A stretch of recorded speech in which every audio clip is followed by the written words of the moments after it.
let's go ahead and take a look at our Week 2 Spotlight games, revealing them for Dave Campbell's Texas Football tonight. We will be live from 7:30 to 10 for free on Dave Campbell's Texan Live, and these are the games that we are super duper interested in. Starting off with a slate of Thursday games that we will be previewing or reviewing rather on Texas Football tonight. We start off in a big one in the DFW. It is Louisville and Byron Nelson. Louisville.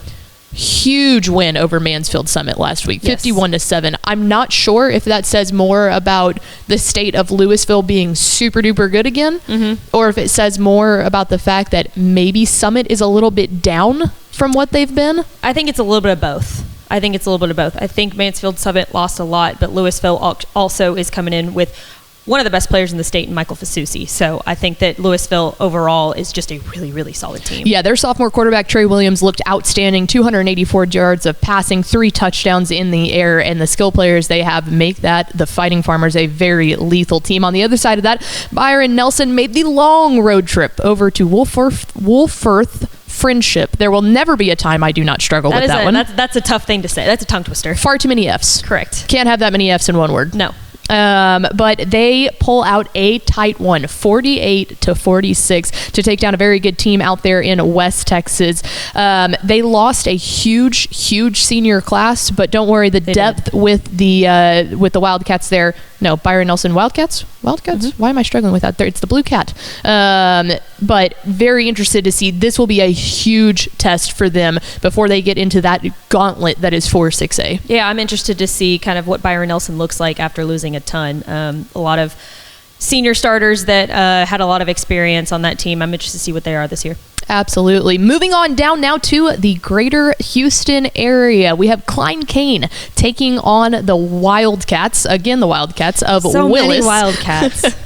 Klein Kane, we watched them absolutely annihilate Cy-Fair in week 1. Cy-Fair, a team that we had high hopes on heading into the year. And I'm not telling Cy-Fair fans to freak out here or think anything, but I think this one says a lot about how good and talented James Clancy's ball club is down there at Klein Kane, getting a 57-7 romping over Cy-Fair. They looked in midseason form, 15 starters back. The receiving core of Blaine Bullard and Max Hendricks was operating. We had questions about their junior quarterback, Zach Johnson, going into the game. He looked exceptional. The deep ball is great. The short passes inside, the scrambling out of the pocket. I think they've got something special there with that quarterback. I absolutely do too. And I feel like they haven't been on the cusp like they have since they lost Jadon Blue a couple of years ago. And so now are they kind of finding that identity back? Yeah, one of the newer programs there in Klein ISD. So excited to see what they do. Also excited for the opposite side of that with the Willis Wildcats. And they got a good week 1 win over Aldine Davis, 30-23. Kind of get your feet wet. The biggest question and what will be answered in this game, in my opinion, will be what is Willis's new identity after DJ Lagway has now left. Yes. That's what we didn't get that necessarily fully answered against Aldine Davis. Week, no, you won't. And this will be the week that we get those answers. Very telling there. So that's our Thursday night slate. Let's matriculate down to Friday night lights and start off with an absolute, not able to be argued, banger in the DFW. North Crowley taking on DeSoto. Number 1, DeSoto. Number 5, North Crowley. If you like prospects, there is no place for you to be on Friday night other than Eagle Stadium in DeSoto. Yeah, no, I completely agree with that. And I feel like they're completely different teams in the sense of, like, when you're looking at DeSoto, you're looking for skill talent, right? I mean, you've got Booby Feaster. They're riddled with them, right? But then when you look over to the North Crowley side, I'm not saying that they're not filled with skill talent, but I'm looking more at what they're doing in the trenches because they're just a big team. So it's gonna be kind of fun to see how these two teams match up against each other. Absolutely. Chris Jimerson looked pretty good for North Crowley last year. DeSoto absolutely pummeled the team out of Georgia. It wasn't correct. It wasn't even a fair fight there, 70-0. This will be the real test for North Crowley, as we saw some high points during their week 1 win against Lancaster last week. But there were some struggles, and I'm interested to see. Most of it was them shooting themselves in the foot. A lot of uncharacteristic penalties out of Regate's ball club. Yeah, and I think that people expected that game to be more lopsided in North Crowley's favor because Lancaster is pumping up a classification, right? Because they were down in the 5A ranks. So I don't know if that necessarily says more about Lancaster or North Crowley, but I guess we'll see this week against a pretty fair opponent. I want to apologize too. I said all of that stuff about Klein Kane. Willis is playing Klein Collins. I got the Klein schools mixed up. So anyway, our Thursday night spotlight game, Willis and Klein Collins. It's still week 2. We're getting into this. Although I was super impressed by Klein Kane. Everything I said about Klein Kane stands. Absolutely. I was like, I know it's one of the Klein schools. But Klein Collins actually taking on Willis. Again, a very good test for this Willis ball club that we're trying to figure out what they look like without DJ Lagway. Moving on into a tasty non-district matchup in Beast, Texas. The Gilmer Buckeyes, the reigning 4A Division 1 state, 4A Division 2 state champions, taking on the Bulldogs of Tyler Chapel Hill. Okay, so weird. Let's start off with Chapel Hill. They got a huge win last week. They looked incredible. Against Kilgore, yeah. Yeah, looked very good. No, Kilgore beat Carthage. Jasper. Looked. I get those. Jasper. I knew I was going to make that mistake. Jasper. That's an even, bigger win. Yes. So a very, very good outing. Ricky Stewart, Demetrius Bursman, they were playing like they had something to prove last week. You remember the last time that we had seen the two of them, they got shut out by Anna in the state title. Did not set well with them. Well, the Baylor commit and the Texas commit looked like that dynamic duo that we've been watching since they were sophomores. They looked absolutely incredible. Then there was Gilmer, and I thought I was looking at this score wrong when I first saw it. They go out and they lose 22-15 against Longview Pine Tree. And you're like, who's Longview Pine Tree? And you're going, wait, should that be the Longview Lobos? And it was like, no, it was Longview Pine Tree. Gilmer has a tendency to do this. If you remember, last year they lost 71-53 against Chapel Hill in week 1. They lost 24-23 in a tight one against Kilgore, and then they go on and they lose a couple weeks later 63-28 against Pleasant Grove. So like, this has happened before, and then they rattled off one of the toughest playoff runs to go and win the state championship. Don't fret that much if you're Gilmer. I think that there is a lot of things that are interesting about this. They have a new quarterback this year. They have Brady McCown, who moved in from Jacksonville. Moved in from Jacksonville, which means that Caden Tennyson, who is still there and is in his senior year, has now moved out to being wide receiver, which is, if you remember, in the Wayback Machine, where he actually started off with Gilmer. They just ended up needing a quarterback. So very interested to see if Brady gets back into it this week and they start looking good against Chapel Hill. Okay, maybe it was week 1 jitters. You're with a new team. You have your guys now. You're ready to go.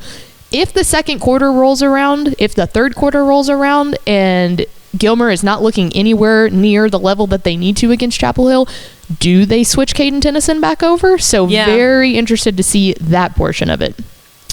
Moving on now to another cross-regional matchup. We have the Rockwall Yellow Jackets taking on the Lake Travis Cavaliers. Lake Travis looking absolutely exceptional in their Week 1 game against Arlington Martin up in Choctaw Stadium. 51-12, really took it to him. Chaston Ditta looked I really like him. I think he's a great quarterback. Looked great. He went 12 for 21, 146 yards, 2 passing touchdowns. He had 10 yards on the ground. They've got a really good plethora of wide receivers out there. Junior running back Van Hopping looked very good too. I think that they really need kind of that offensive balance. Chaston Ditta has really stepped up to see that normal Lake Travis quarterback that we're looking for, but interested to see them. On the other side of it, the 18th ranked Rockwall Yellow Jackets. Landon Locke is a senior now. That name might ring a bell, as his brother Braden Locke was the quarterback for Rockwall back in the day. Both now Wisconsin commits. Braden is there. Landon is there. Excited to see what Coach Trey Brooks does with his Rockwall Yellow Jackets squad. This will be a good barometer for them. Moving on now down to, if you're in the Houston area, this is the game that you're going to want to keep your eyes on, and that is Atascosa and Katy. Number 9, the Atascosa Eagles coming in to number 11, the Katy Tigers. Atascosa kind of called the fraud alert on Houston Lamar last week, winning 35-7. Lamar was a state-ranked team, and they were number 23 at the time, and they just had their way with him. Carde Mack looked incredible. Just their entire team looked very well-rounded in week 1. Katy, on the other side, almost chalked it up to Dickinson. Yeah, that was such a good game. I mean, that was not one of our spotlight games from last week, but that was one that we threw on because we saw that the score was so close. And that was really not even one that we really had on our radar, but the fact that it was so close, I mean, does that bring up some question marks? Says a lot about Dickinson being a much better team maybe than we anticipated, but a 41-37 win to squeeze it out there at the end for Gary Joseph's squad. He did the thing that he always does. He dialed up a couple play actions, put him in the I formation, and was able to squeeze you until the very end and go ahead and get the dub. The one thing was a lot of special teams mistakes for Katy. It's a young ball club. They've got some solid running game with Tremaine Hill. That will pay dividends, but they're going to have to shore up some of those young mistakes if they're going to go up against an Atascosa team. Not to mention, Atascosa beat Katy for the first time in program history last year. And this is an Atascosa team that's veteran, too. I mean, they've got a lot of returning players, so they're not going to be making those mistakes that maybe Katy did in the first week. Absolutely. Here is your wild-ass game of the week. Anna, a 5A Division II program, taking on 3A's Gunner. Okay?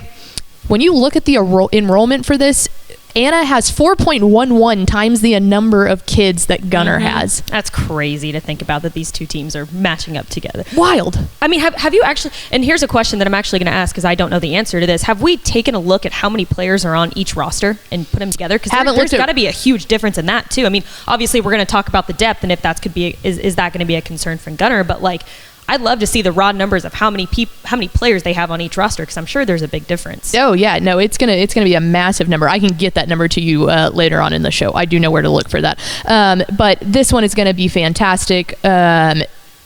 Gunner obviously being a program that no one will even play in their division because they are so good. This will be a huge step up for them to see if they can take this on.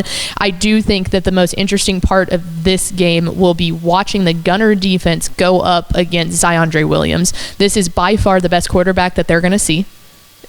It will be incredibly interesting to see how they are able to control them. I think their defensive line is looking really good on the Gunners side. It's going to be Colin Peacock too. Absolutely. It's going to be interesting to see that secondary. They are going to want to hold the ball. They're going to want to run the time out. If they can do that and control the clock, Gunner has a decent shot. I would say that Anna's the favorite, but I wouldn't be shocked if Gunner won. No, Gunner won. I don't either. And again, I think for me, it's just a kind of concern of depth.